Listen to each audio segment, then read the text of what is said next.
like if Norton got one yes on a sitcom that was a go, he would fucking, he'd be at that next level. I'm going too soon. I can feel it. Yes. I wrote a sitcom. It's about a man who works in a regular job, and he just comes home and he says regular guy things. Oh, I like it. How was work? Another day, another dollar. The regular Joe. It's just called Regular Joe. Regular Joe. Or it should be called like Cup of Joe. And then it's like the beginning starts and it's a tilted coffee cup with Joe's face on it. Yeah. Like that. And he's just kind of like, bah, Cup of Joe. And the whole thing is I throw my hands up. What do you want from me? So it's like a half hour? Yeah, 30 minutes, half 30 hour, minutes. 6 to 1, half a dozen. And then you got, hey, what's going on here? Oh, well, who's this? That would be... Little Kev's coming to get his money back. Jesus. He just paid a couple guys to get that money back from me. He's going to break your fucking legs. I'll give you $200 to go in and get that fat guy and get my money back. I broke my knee, man. And now we're going to see them beat on E-Rock for a second. Oh, for his dumb movie idea? No, just because he's a fat guy. I think I'd probably rather watch that movie than Regular Joe's sitcom. You don't like the idea for Regular Joe? No. I don't like having to spend any time in the morning with Regular Joe. I would never invite him. Do you not like Regular Joe? No, he's so fucking annoying. Why? You don't like the tidbits of knowledge? He's just a regular guy. He's not a regular guy. Sure he is. He just says regular guy things. He's annoying. Nah, you know what? You want it all handed to you. That's your problem, Sammy. Wait, I don't even know what you're talking about. I didn't ask for anything. Yeah, well, you don't ask because you're too used to getting. What? What's he saying? Regular Joe. He shoots from the hip. He shoots from the hip. It's like he's going to give you a little wisdom, a little knowledge, and a little fun. I'm a straight shooter. I say it for your own good. A little tough medicine. It's not what I was talking about. Tough medicine.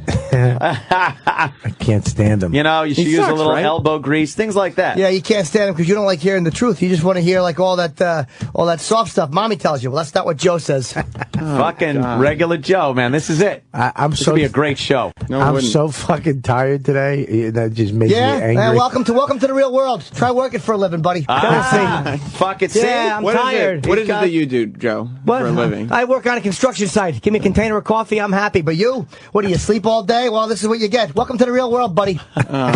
I hate him. I fucking hate him. I hate him because I knew guys like this. They were on the job site. Yeah. Wait, before you forgot where you came from, then we'll say, all of a sudden, Mr. makes his millions of dollars. Exactly. I don't need millions of dollars. You just sit me in front of the TV, I'm happy.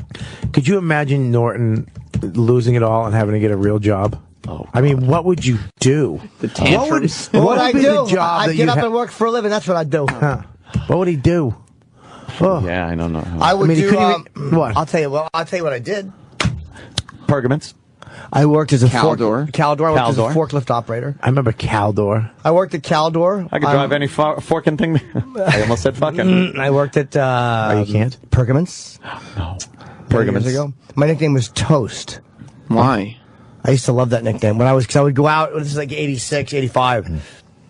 We would work what they called Iron Days, which were like in the like 9 in the morning till 9. It was a 12-hour shift. Like you do 2 of them a week. Were you taking the wrinkles out of the shirts? Oh God, no! You were taking your filthy magnesium in your bones. It was you'd have regular days, which was I think. I like that. That's a terrible fucking nickname. It is. I had a terrible nickname T-Bone. too. I gave myself a nickname. Shades. I want to know why Toast. That's because everyone next to you is standing here.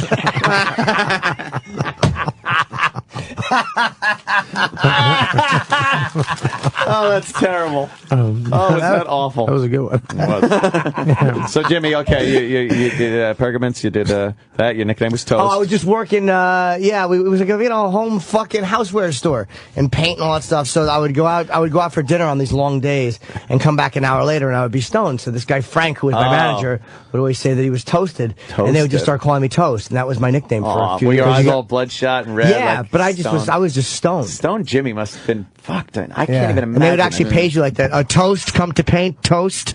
You didn't think that was a problem? No. That you were called Toast? I liked my nickname a lot. You did? Yeah. What you think you'd do something like that again if you lost it all? No, I would do something else. I'd probably do motivational speaking. Oh, yeah, there you go. Yeah. What? Whatever.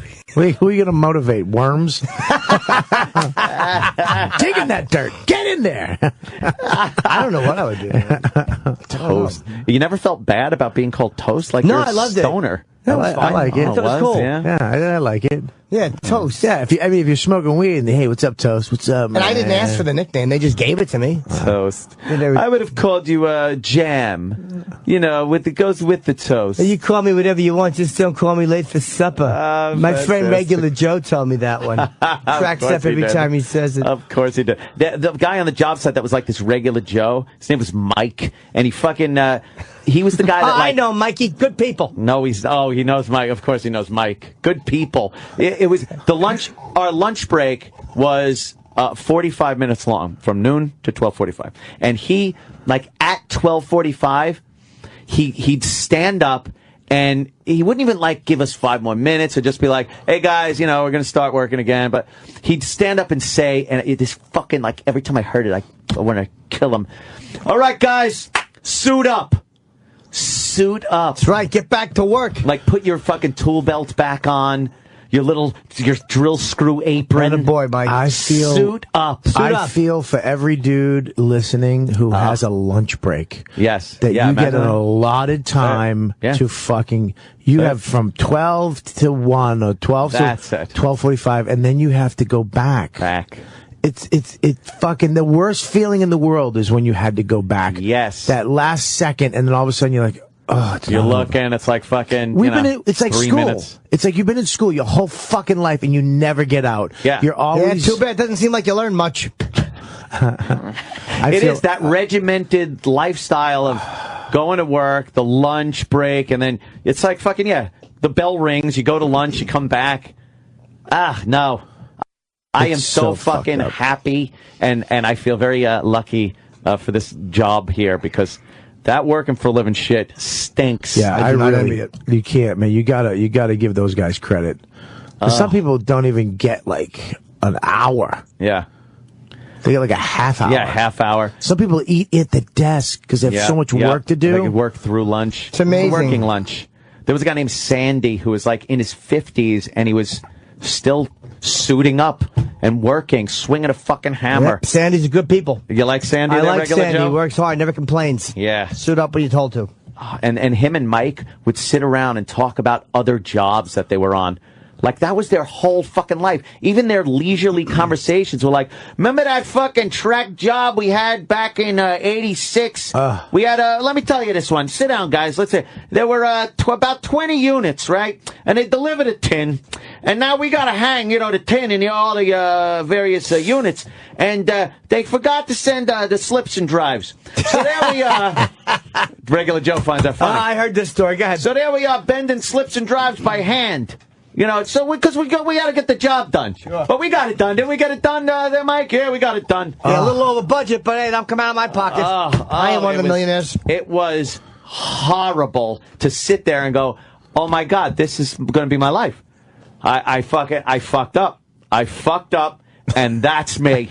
Yeah, but back then, did you didn't see yourself doing this? No. You saw yourself doing that. Right. You were trying to figure out how you were going to get out of doing that. Right. Did you hate that? I hated it. Every day I would be like, oh my God, that's me. That's going to be, I don't want to do this. I don't like this. And it was terrible. And then when I finally got started working with Opie at BAB, I would still be I was doing the morning show also with Bob Buckman, and I would like come in for an hour before work and do the radio show, and then he would replay some of the stuff later on in the day while I was at work. So I'd have BAB on. I'm in an attic sweating and fucking cutting myself and suiting up, and I'd hear myself on the radio thinking like, I thought once your voice was on the radio in any capacity, you were done doing this. And there I am, like, on the radio, but still working. Did that give you hope, though? Like, you know what? It kind of gave me hope, but it also made me think, like, oh, my God, what do I have to do where I don't have to do this anymore? It's not just getting on the air, obviously. But you understand that, like, I have these carpenters at my house, the two guys, and they're building... Are they singing songs? And no, not those carpenters. Long day, right? That's very, yes, of course. But they're building these stairs and this bench over my... One skinny woman and a fag. They're building these stairs, and they're literally from scratch, just designed this thing. Yeah. And they love what they do. There are people that love it. There's some people that love laying down a cement floor and evening it out, and I did that floor, and going with a trowel in their like these guys making my. I mean, it amazes me that there was nothing there, and then 20 minutes later, there's a frame. Like, who? How the fuck? Yeah, the wrong guy learn how to do that. No, not that type of frame, Jimmy. It's another type of frame. You know what I mean? Like, these guys are great. Yeah. And they love it. You could see that they love it. I've seen people that love it, and I always thought they had to be stupid. Because who would love that? Like, you got to aspire to do something else. You can't. This has to be what will happen to you if all else fails. This guy looked at my kitchen and was like, "Oh, it's nice. I wish I got this job." Because this guy loves making kitchens. He loves looking at the bench. I made that bench from nothing. There was nothing there, and I created. Maybe when you're a craftsman like that, when you're just working construction on like a tract job where it's just 20 units of the same fucking thing every day. You never drove down around the neighborhood with a chick? I put that AC unit in right there. I actually do say, they didn't have, they had radiators in there. Driving around Long Island, I do occasionally point out, by the way, see all the units on that roof? I put all those up there. Yeah. I do the same thing. Yeah, I'll show some people, you see that building over there? If it wasn't for me, they'd all have rain on their heads. You're welcome. You're welcome. The unoiled wheel squeaks the loudest, Joe. You're welcome. Squeaky wheel gets the grease. What does that mean? That didn't really fit in the conversation. Squeaky wheel gets the grease. You want something? You squeak a little bit. They give you the grease. What do you want? I hate regular Joe, too. I want to fucking sledgehammer his side of his skull. Yeah, why don't you sledgehammer the damn railroad? Work all live long day. What? Nothing for a living. Tell you dumb jokes. Help no one. I mean, what we do though, telling jokes, and this show's fucking retarded. It is. Believe me, I did know. 2 days in a row. I'm exhausted today. My brain, I can't think. I'm trying to stay in the game. I don't know how you guys do this every day and stand up at night. Oh, that's right. He's Jimmy is a machine. He is a fucking machine. A mediocrity machine. A big fucking. I get to a certain point, and then I slink away like a fucking zilch, like a slug. As soon as you get success is salt, and I'm a slug trying to cross it. Oh, fuck, Jimmy. Yeah, that's it is like by Friday. Like, sometimes you wake up in the morning and go like, I honestly did nothing yesterday, last night. I'm going into work. There's a few news stories, but I don't have shit to talk about. I got nothing. Yeah, it's crazy. Yeah, and then you realize it's like, all right, you're just going to crack the mics and fucking start yapping about something. Here's what's hard about what he does, though. Like he said, he does this, but then he does shows every night. And our shows, we choose to do them. Yeah. It's self-motivated. You don't have to go to the cellar. I had to force myself to go back to the cellar because I love hanging out with my chick. I go to my cellar for beers afterwards. That's what I do. But right downstairs. How about you go to buy a... Oh, that's